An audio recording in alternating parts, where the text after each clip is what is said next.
Aquariums, big or small, are without a doubt the greatest solution to a stressful day, and definitely the best alternative to zoos, mainly when the weather isn't very good. Juggernauts like the Monterey Bay, Shed, and Georgia aquariums are, to keep it short, life-changing. But I always say there aren't a lot of things better than an aquarium that's based inside a zoo. So for today's video, I put a list together of everyone that I've seen and ranked them from okay to wow. But first, I want to cover what counts as a zoo aquarium with a simple example. While the Toledo Zoo's Museum of Science does have several aquatic-themed exhibits, the building itself isn't solely dedicated to a bunch of traditional aquarium fish, but their historic aquarium is. I know not every exhibit is made equally, this list isn't entirely objective, but made with personal preference in mind, and also remember that this is just for fun. And that'll take us to number 12. The Memphis Zoo is one of my favorite parks. Some of you know that I don't shut up about its theming, but even I have to admit, while half of the zoo is drop dead gorgeous, the other half, I like to pretend doesn't exist. So occasionally I have to remind myself that they do in fact have an aquarium. It opened in 1959, was renovated 20 years later, but if you told me that nothing about it changed since then, I'd believe you. I love history, and even better, I love historical zoo exhibits, but I can't really get on board with this one. I appreciate that it's survived this long, and that it exhibits both fresh and saltwater life, but even if they wanted to renovate this, it's limited by its size, and I think it might be time to let go of the past on this one. Number 11. The Reef in Stingray Bay at the Fort Wayne Zoo's Australian Adventure. Australian exhibits. There's a lot of them, but I have to give this place credit for being just a tad bit different. There's Tasmanian devils that I've never seen, a river adventure ride, and an area dedicated to reptiles. But every so often, these kinds of attractions will dive into aquatics. The rusty-looking reef building is short and sweet. And dark. It's really dark. It brings you close to lionfish, jellies, sharks, and a colorful reef. But it also might be just a little too short for my taste, and that's okay. It's definitely better than most exhibits dedicated to Australian reefs. And since it's right next to it, I guess the Stingray Bay deserves to be included in this as well. The tank is relatively large, relatively deep, and they really went all out on the details.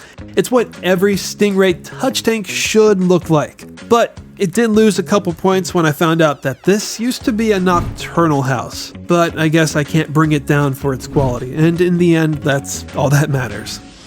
Number 10. If you've done the right thing and religiously followed along our series on the Point Defiant Zoo, then you are familiar with the Tropical Reef Aquarium. It's kind of like the one in Fort Wayne. It has a similar theme, some of the same species, but I can actually see my feet and it has a lot more charm. There's a ground-level stingray lagoon, colorful coral reefs again. I think this was one of the first aquariums where you could see a tank behind another tank. And you can even pay to scuba dive in the main shark tank. It's practically flawless, I have to admit. But again, it's also just a tad bit on the smaller side.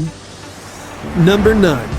The Discovery Reef, the building that gives the Columbus Zoo an excuse to attach aquarium to their name, but it does stand out a little more compared to the previous ones. For starters, this touch tank station is a little more organized. You're kindly asked to get in line so others can take turns. The smaller stuff is paralleled with half of a submarine, which is great for the kids, and it's all topped off with an extensive 100,000 gallon saltwater reef. Oh, in sort of a behind-the-scenes look that boasts the zoo's efforts on saving Florida's real coral reefs. Columbus is well known for making large, sometimes over-the-top projects, and the building itself does look fairly large, but my one complaint is the visitor side is very, very narrow. It does have small theater-style seating that lets you kind of get away from the crowd, but I still would not recommend coming in here during the summer.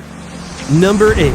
The Living Shores at Michigan's John Ball Zoo. The zoo itself was a pleasant surprise, and I can say the same thing about their aquarium. I'm not saying that it's objectively the best part of the zoo, but it did turn out to be my favorite area. This is the first one on the list that really immerses you in the nature that the designers were trying to replicate. Every corner does a great job at reflecting a different part of the world. You can find the locals in the Lake Michigan tanks, there's a Pacific kelp forest, and you'll run into the rocky shores of South America. It's really nice to hear the sounds from a dam, waterfall, the penguins themselves, and an incredible surge tank to end it all. I think the best feature though is technically this entire attraction is a walk-through aviary at the same time. Number 7.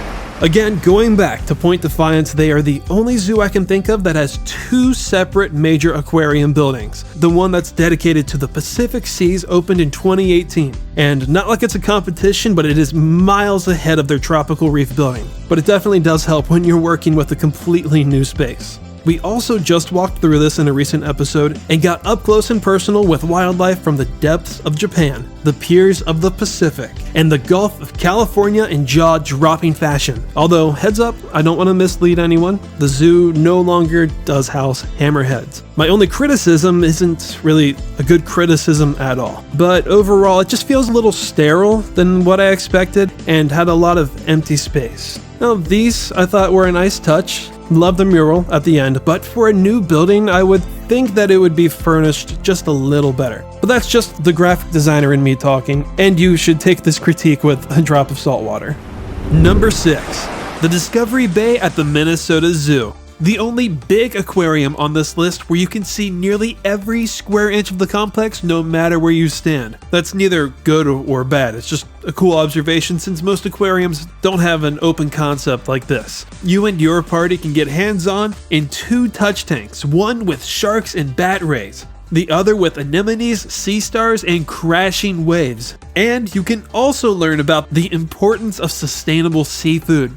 And you know a large shark tank is cool, sand tiger sharks are even cooler, but the stars are appropriately in the show tank. The upstairs has been closed every time I've gone, but this multi-timed former dolphin tank has been taken over by a colony of sea lions, and apparently the only monk seal outside of Hawaii. Although word around these 1.1 million gallons is, she hangs out in the back like 99% of the time now. But hey, at least I saw her, so it definitely helped its place on this list. Number 5. The Living Coast at the Brookfield Zoo. Man, it's been a minute since I've been in here, and I think about it probably more times than I should. Even on busy days, the displays and the path are so well spaced out that it never feels overwhelming. And the smell is amazing. As soon as you open the entrance doors, it's like you have just reached the ocean. For the most part, the exhibits are a little on the typical side and there's nothing too memorable in the first half, but then when you get near the end, there's a beautiful, detailed, floor-to-ceiling feature, followed by crashing waves that comes from the ceiling, followed by a naturally lit atrium, with towering cliffs for free-flying turns and a shoreline beneath it all for penguins. I like to think of this as one of the most dangerous exhibits you'll ever see. Not because anything would hurt you, but you'll never want to leave, depending on your tolerance of the fishy smell. The Living Coast is exhilarating and calming at the same time. It's unique and I cannot wait to go back to see it again and again. Number 4.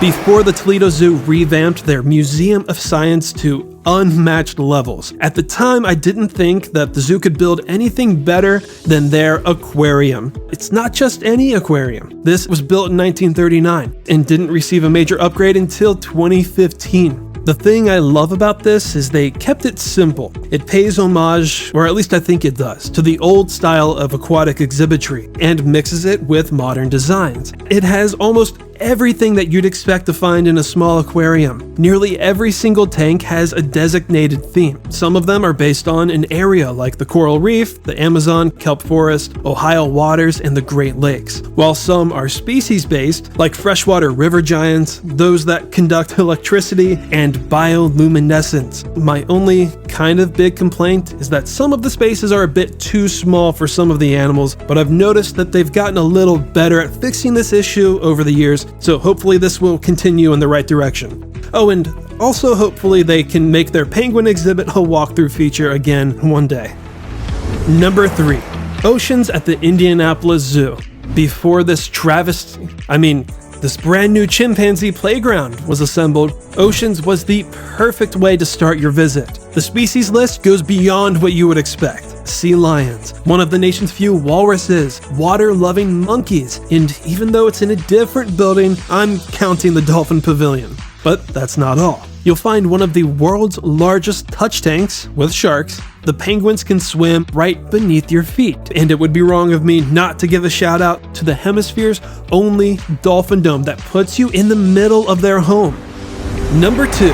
While I do find a huge chunk of the Pittsburgh Zoo to be a little underwhelming or rough to look at, even their new stuff, I find it unbelievable that the PPG Aquarium is even in the same place. The quality does a complete 180. Opened in 1967, renovated in 2000, but you could convince me that it just opened. And it will look brand new for decades to come. Like Toledo's, it has almost everything that you'd want to see, but most of the displays have a much higher standard. There's a sea turtle rescue and rehabilitation station, open-topped river streams, an area dedicated to the sub-Antarctic, an over-the-top, literally over-the-top surge tank, a 2-story coral reef, and a forested trail that takes you around the Amazon. What makes this even better is that the main tank used to house a river dolphin. The PPG Aquarium is nothing short of incredible, and it's one of the few exhibits that I would actually pay extra to see.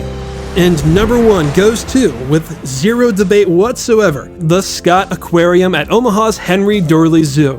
No zoo on this side of the world is as constantly good at blowing your mind than this one. And part of that is thanks to an aquarium that covers 3/4 of an acre and circulates 1.2 million gallons. That's more volume than the gallon amount at my local aquarium, and makes it the largest zoo-based aquarium in the nation. It has Arctic birds, one of the biggest and best cold-weathered penguin habitats, gorgeous replicated reefs from Sulawesi, a 70-foot-long shark tunnel, and a multi-layered Amazon rainforest. The Scott Aquarium is, without a doubt, a masterpiece, a standard that set the bar so high that I don't think any zoo in the country will ever come close to it. And if another park did, I wouldn't doubt that Omaha would just eventually outdo it again and again, and I would be the first in line to see it.